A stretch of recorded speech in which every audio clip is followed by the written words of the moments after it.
Midway was down here in January of 2004, and then it opened in June of '04.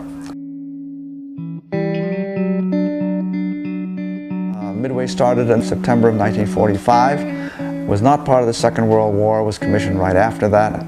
Went through Vietnam 3 times, had many other tours, different places. One of her latest battle operations was Operation Desert Storm, and she did a lot of humanitarian missions as well, those are nice to do because you're getting to help people. After Desert Storm, a year or 2 after that, and several other humanitarian missions, was then decommissioned in April of 1992 and was sent up to Bremerton, Washington, which is where many of the old Navy ships go to retire. She was there for about 12 years until all the folks could get their I's dotted and their T's crossed and all that. And when the paperwork was finished, the Navy said that Midway could be used as a museum. Very few exhibits open, and didn't really have a plan because we didn't know how to run an aircraft carrier museum, but they learned quickly, and I think we probably almost doubled the number of exhibits that we had now than when we first started, and it's continuing to grow even now. I joined about a year after, maybe a little less than a year after it became a museum, so it was still pretty new. I'm a former computer systems analyst for about 35 years. I had recently retired and was looking at a newspaper, and there was an ad in the paper. This was back in 2005, just shortly after the ship had opened, and they were looking for volunteers. And I thought, wow, I never did get to go in the service, but maybe I can do my service this way. So I came down to the Midway and joined up. I've worked in about 4 different departments, currently in 3. Started off as a docent and went through the training, etc. And then I went into the air wing, and I did a bunch of work on the air wing for 2 or 3 years, and then decided I was putting in a little too many hours at that point. I went back to being just a docent, but then later on I added the education department. I've also recently joined the safety department for special events, and the overnight department, which is kind of why I'm wearing this uniform. When we do the overnight program, what that is almost every weekend of the year, in fact, we bring a number of kids on board the ship to spend the night.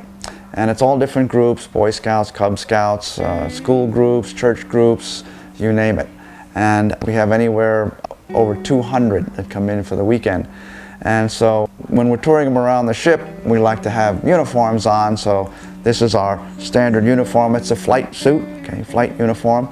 And we each put badges on our uniform. The one on my right shoulder here is the badge for the overnight program. We all have this badge on our uniforms.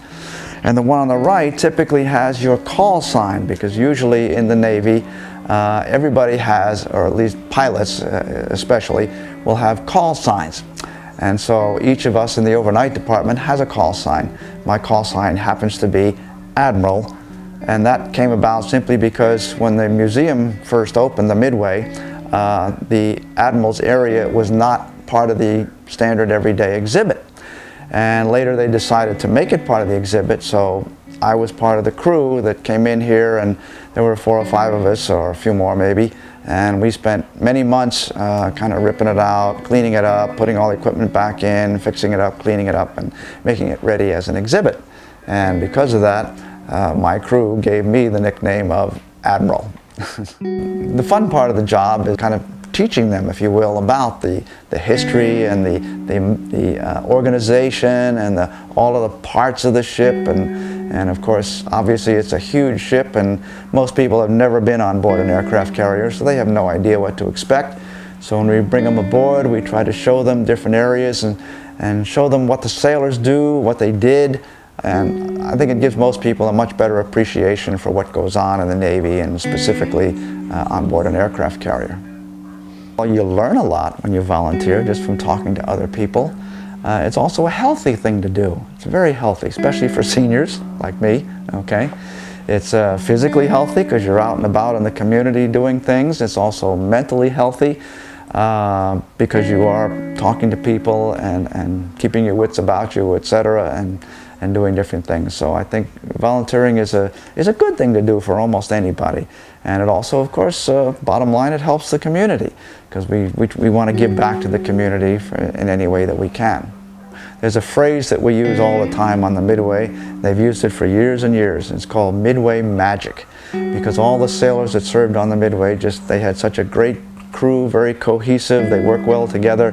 And so even when sailors come back to the ship, they always tell us that, yeah, there's still some Midway magic here on the ship.